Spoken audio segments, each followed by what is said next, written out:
Jaganmohan Reddy and batch భారతదేశంలోనే నాకు తెలిసి ఇలాంటి ఒక రాజకీయ నాయకుడు, ఇలాంటి ఒక రాజకీయ పార్టీ ఉండదేమో అనేటువంటిది సుస్పష్టం. సరే, 2014 నుంచి 19 వరకు ప్రతిపక్ష నాయకుడిగా ఏం వెలగబెట్టాడో జనాలకు తెలుసు. 2019 నుంచి 24 వరకు ముఖ్యమంత్రిగా ఏం వెలగబెట్టాడో జనాలకు తెలుసు. బాబు, నువ్వు దీనికి సూటుగావు, you are unfit to be ఒక ముఖ్యమంత్రిగా నువ్వు అన్ఫిట్, ఒక ప్రతిపక్ష నాయకుడిగా నువ్వు అన్ఫిట్, ప్రాబబ్లీ అసలు రాజకీయాలకే నువ్వు అన్ఫిట్ అవుతావేమో ఫ్యూచర్లో అని అనుకుని చాలా ముద్దుగా ఆంధ్రప్రదేశ్ రాష్ట్ర ప్రజలు ఈడ్చి తన్ని 11కి సీమితం చేశారు. టీమ్ 11 సీమితం చేశారు. ఏం చేయాలి తర్వాత? బుద్ధి తెచ్చుకోవాలి. చేసినటువంటి దుర్మార్గాలన్నీ కూడా మర్చిపోయి, అట్లీస్ట్ తనన్నా మర్చిపోయి ఇప్పటికైనా ప్రజలకి నేనేమన్నా మంచి చెయ్యాలి అని అనుకోవాలి. కానీ అది ఆ బ్లడ్లోనే లేదు కదా, ఎక్కడి నుంచి వస్తుంది? క్రితం సంవత్సరం డిఎస్సి పారదర్శకంగా నిర్వహించి అందరి మన్ననలు పొంది బ్రహ్మాండంగా ఆంధ్రప్రదేశ్ రాష్ట్రంలో ఉన్నటువంటి కూటమి ప్రభుత్వం 16,347 మంది యువతకి ఆ రోజున ఉద్యోగాలు ఇచ్చారు. 16,347. ఎందుకు ఈ మాట రెండోసారి చెప్తున్నా అంటే, జగన్మోహన్ రెడ్డి చెవులు రెక్కించి వినాలి. ఇంత నంబర్ జగన్మోహన్ రెడ్డి ఎప్పుడు అసలు తన కల్లో కూడా ఎప్పుడు ఆలోచించాల. ఆయన నాకు తెలిసి అధికారంలోకి రాకముందర 2019కి ముందర ఏం చెప్పాడు? అసలు 20,000 పైచిలుకు టీచర్ ఉద్యోగాలు ఖాళీగా ఉన్నాయి, ఒక్క ఛాన్స్ ఇవ్వరా ప్లీజ్, నేను వచ్చేస్తా, నేను ఉన్నా కదా, నేను విన్నా కదా, నేను వచ్చేస్తా అని చెప్పి ఆ రోజున డ్రామాలు ఆడాడు.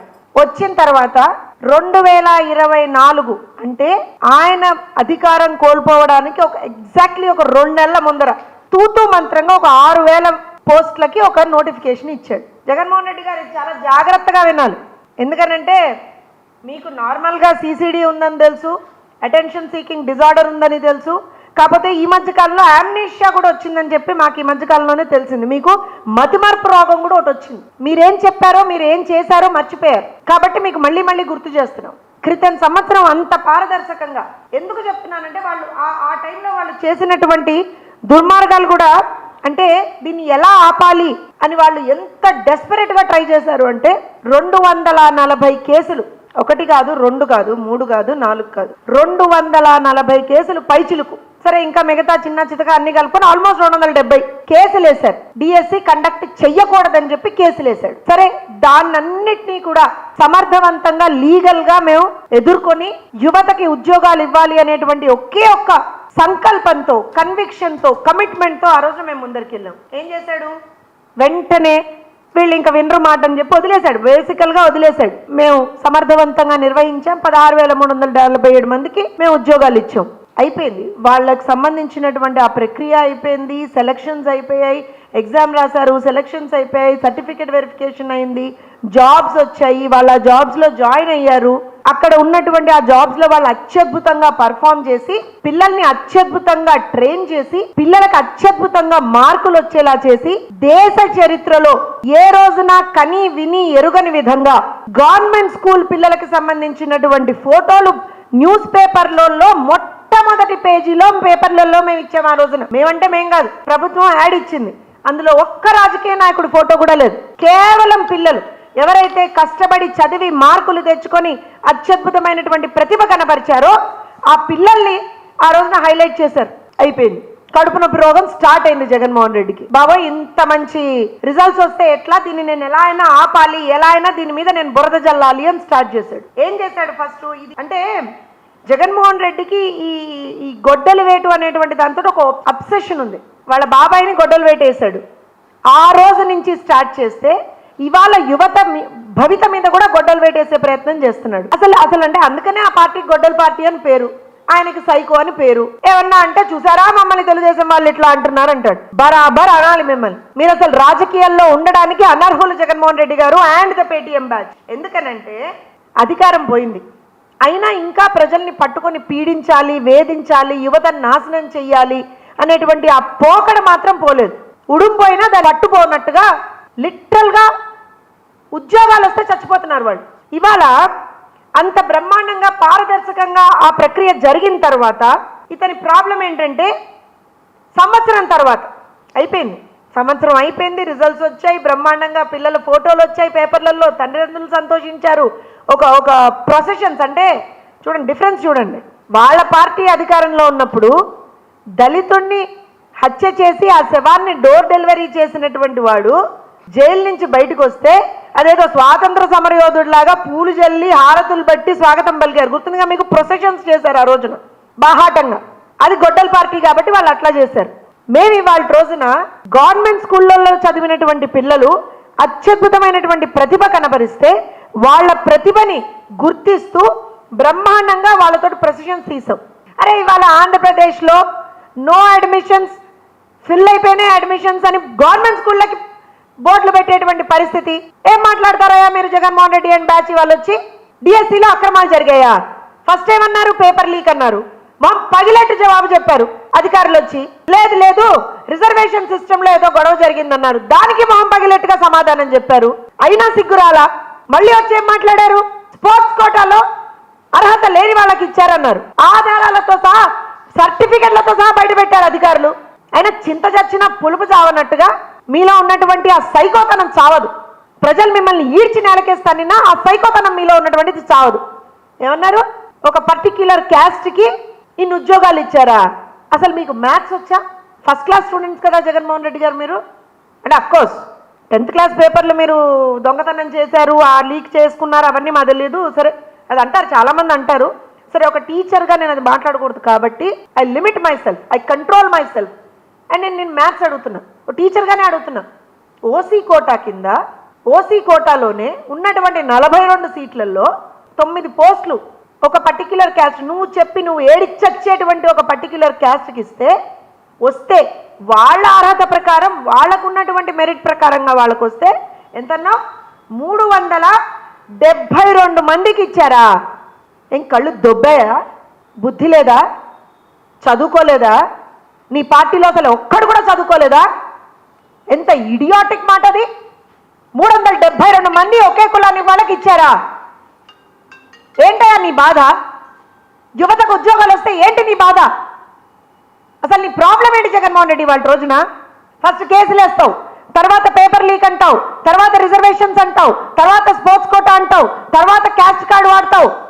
అంటే యువతకు ఉద్యోగాలు రాకూడదా? నీ హయాంలో ఉన్నట్టుగా గంజాయికో లేదా మద్యానికో బానిసలైపోయి చచ్చిపోవాలా యువత? రోడ్లు పట్టుకొని పిచ్చోళ్ళలాగా తిరగాల? లేదా రేపులు చేసేసి లేకపోతే మర్డర్లు చేసేసి తిరగాల? ఇదా? లేదా నువ్వన్నట్టుగా రప్ప రప్ప రప్ప రప్ప అంటూ నరుక్కుంటూ తిరగాల? What nonsense is this? ఊరుకుంటున్నాం కదా, రోజు రోజుకి రెచ్చిపోతున్నారు అసలు. అరే 148 రోజుల్లో హిస్టారిక్ గా 148 రోజుల్లో అత్యంత పారదర్శకంగా ఒక ప్రాసెస్ చేసి and everything is on board, everything is transparent there, సర్టిఫికెట్లతో సహా ట్రాన్స్పరెంట్ గా ఉన్నాయి. అయినా నీకు కడుపు చల్లారు, నీలో ఉన్నటువంటి ఆ సైకోతనం పోదు. ఏదోటి ఏదోటి ఏదోటి ఏదోటి అనాల్సిందే. ఏంటయ్యా నేను ఇవాళ అడుగుతున్నా, జోనల్ కమిటీ, రాష్ట్ర కమిటీ, ఫైనల్ అపిలేట్ కమిటీ, 3 స్థాయిల్లో అపిలేట్ అథారిటీస్ని పెట్టావు. దాని మీద ఏదైనా అభ్యంతరాలు ఉంటే చెప్పండి అని.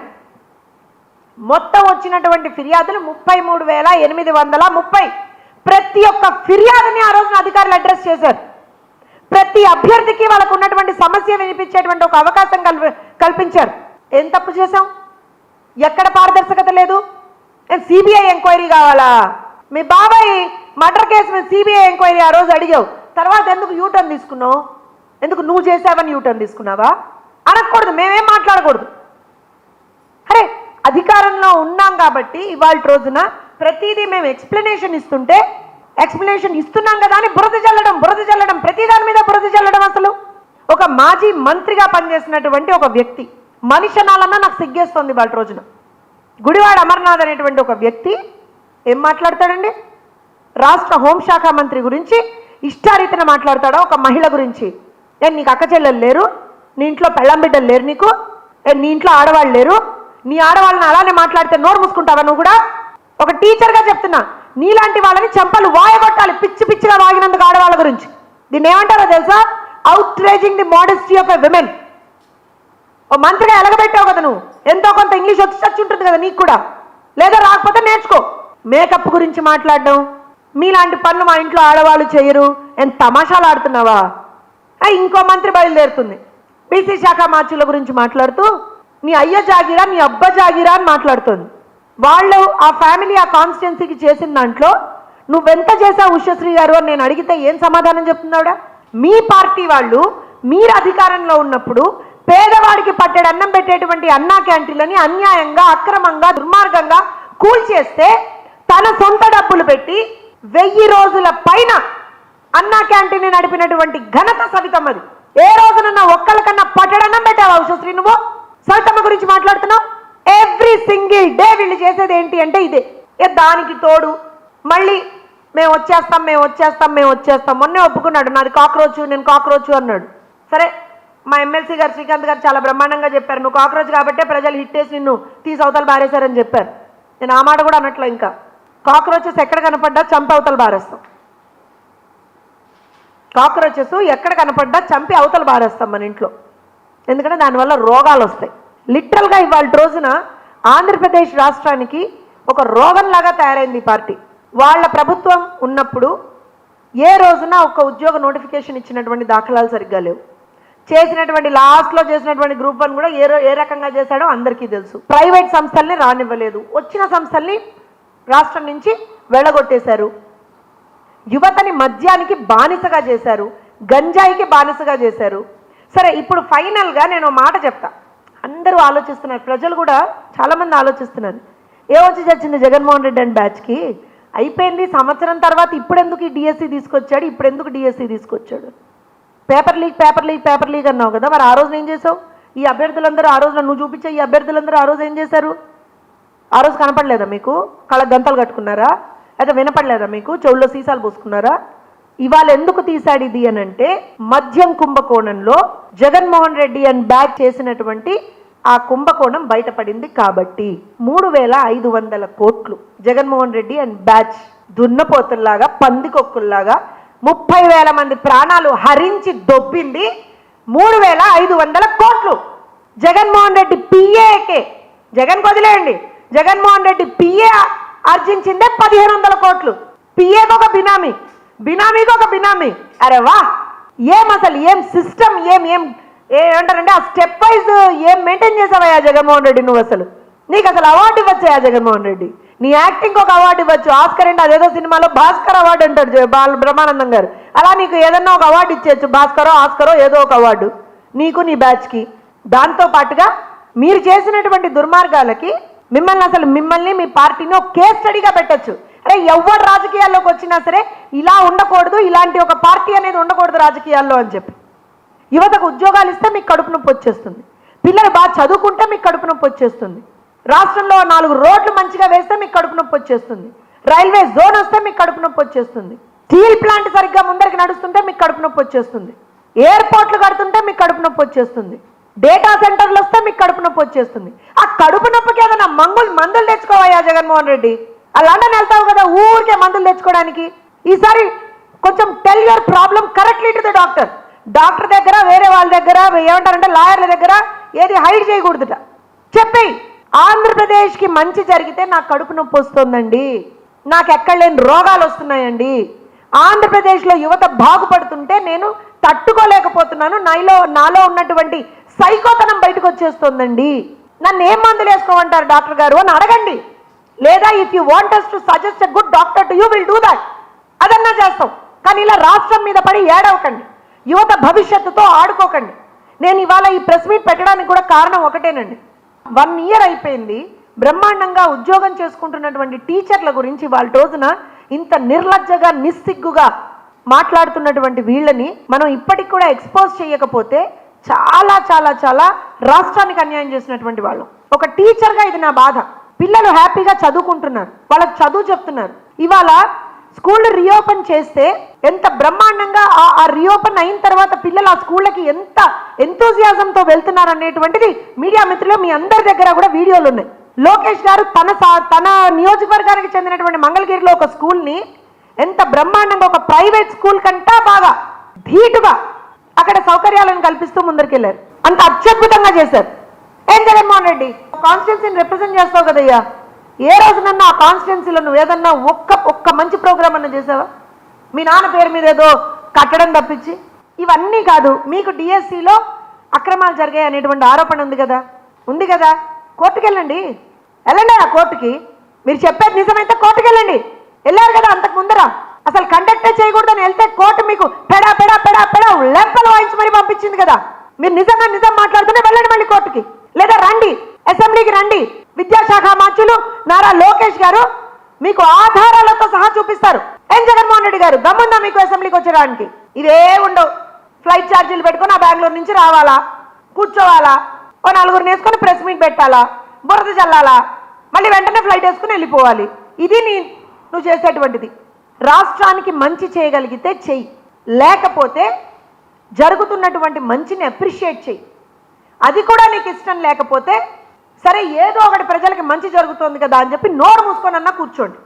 ప్రజలకు అన్యాయం చేద్దామని చూస్తే మాత్రం ప్రభుత్వం ఊరుకోదు, తెలుగుదేశం పార్టీ శ్రేణులు ఎవ్వరూ కూడా ఊరుకోదు. టీచర్లని మీరు అవమానించారు. మద్యం షాపుల దగ్గర టీచర్లను కాపలా పెట్టారు. మీరు టీచర్లతో టాయిలెట్లు కడిగించారు. మేము ఇవాళ టీచర్లకు అత్యద్భుతమైనటువంటి ఒక అవకాశాన్ని కల్పించి వాళ్ళకి అత్యంత గౌరవం ఇస్తున్నాం. గురువుని గౌరవించేటువంటి సాంప్రదాయం నీకు లేదు జగన్మోహన్ రెడ్డి, మాకుంది, మా ప్రభుత్వానికి ఉంది. అందుకే చెప్తున్నాం, చిత్తశుద్ధితో పనిచేస్తున్నాం. చిత్తశుద్ధితో పనిచేసి డిఎస్సి పారదర్శకంగా నిర్వహించి 16,347 మందికి మేము ఇవాళ రోజున ఉద్యోగాలు ఇచ్చాం. వాళ్ళు అత్యద్భుతంగా పర్ఫామ్ చేసి పిల్లలకి రిజల్ట్స్ తెప్పించారు.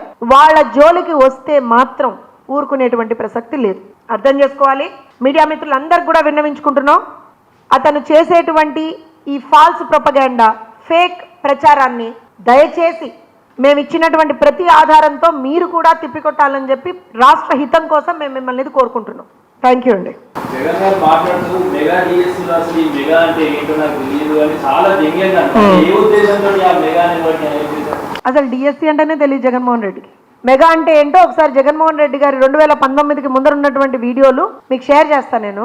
ఆ రోజున ఇలానే చేతిలో పేపర్లు పట్టుకొని ఎడం చేత్తో కుడి చేత్తో మైట పట్టుకొని ఆ రోజున నేను అధికారంలోకి వస్తే 20,000 పైచిలకు ఉద్యోగాలతోటి మెగా డిఎస్సీ ఇస్తా అని చెప్పాడుగా పేపర్లు ఊపుకుంటూ. ఆ రోజు తెలీదా మెగా డిఎస్సీ అంటే ఏంటో? ఆ రోజు తెలీదా డిఎస్సీ అంటే ఏంటో? ఆ రోజు తెలీదా ఎన్ని ఉద్యోగ అవకాశాలు ఉన్నాయో, ఖాళీలు ఉన్నాయో? మరి ఏం చేశారు వాళ్ళు అధికారంలోకి వచ్చిన తర్వాత? 2019 తర్వాత 2024 ఆల్మోస్ట్ మార్చ్ వరకు ఏం చేశారు? గాడిదలు కాసారా? ఎన్ని ఉద్యోగాలు ఇచ్చాడు? ఎన్ని టీచర్లు, ఎంతమంది టీచర్లను రిక్రూట్ చేశాడు? అరే సిగ్గుండాలండి. టీచర్లను తీసుకుపోయి మందు షాపుల ముందర నిలబెట్టాడు. ఏం మాట్లాడతాడు? ఒక టీచర్ గా నిజంగా ఆ రోజు నేను చచ్చిపోయా. మన తల్లి తండ్రి తర్వాత అత్యంత గౌరవం ఇచ్చేది ఒక గురువుకి. గురువులను అత్యంత హేయంగా అవమానించినటువంటి వ్యక్తి జగన్మోహన్ రెడ్డి. జగన్మోహన్ రెడ్డి డెస్పరేషన్ ఏ స్థాయికి వెళ్ళిపోయింది అని అంటే 1:1 వెరిఫికేషన్, హారిజాంటల్ రిజర్వేషన్లు, తప్పిదాలు అంటే డ్రామా చేశారు మీరు అన్నట్టుగా. అసలు వెరిఫికేషన్ అంటే ఒక స్క్రూటినీ ప్రక్రియ, బేసిక్గా ఒక స్క్రూటినీ ప్రక్రియ. జరిగేది ఏంటి అక్కడ? ఉద్యోగం ఇవ్వం మనం, దాంట్లో మనం నీ సర్టిఫికేట్స్ని వెరిఫై చేస్తాం. అంటే సర్టిఫికేట్లు ప్రాపర్గా తెచ్చుకున్న వాడికి సర్టిఫికేట్ వెరిఫికేషన్ అంటే ఏంటో తెలుస్తుంది. నాకు తెలిసి అక్కడ ఉన్న బ్యాచ్ ఎవరు కూడా సర్టిఫికేట్లు ప్రాపర్గా చదువుకొని తెచ్చుకున్న వాళ్ళు ఉండరు. అందుకని వాళ్ళకి సర్టిఫికేట్ వెరిఫికేషన్ అంటే ఏంటో తెలియదు. బేసిక్గా అసలు అర్హుల గుర్తింపు మొదలుకొని everything is transparent, is put up on the system. మేము ఎక్కడా కూడా ఏది కూడా హైడ్ చేయలేదు. సర్టిఫికెట్లతో సహా ఇవాళ రోజున పోర్టల్లో ఉంది. జగన్మోహన్ రెడ్డి గారికి నిజంగా చిత్తశుద్ధి ఉంటే, జగన్మోహన్ రెడ్డి గారికి నిజంగా చదువుకున్నాను అనేటువంటిది ఒకటి ఉంటే వెళ్ళి చూసుకోమని చెప్ప.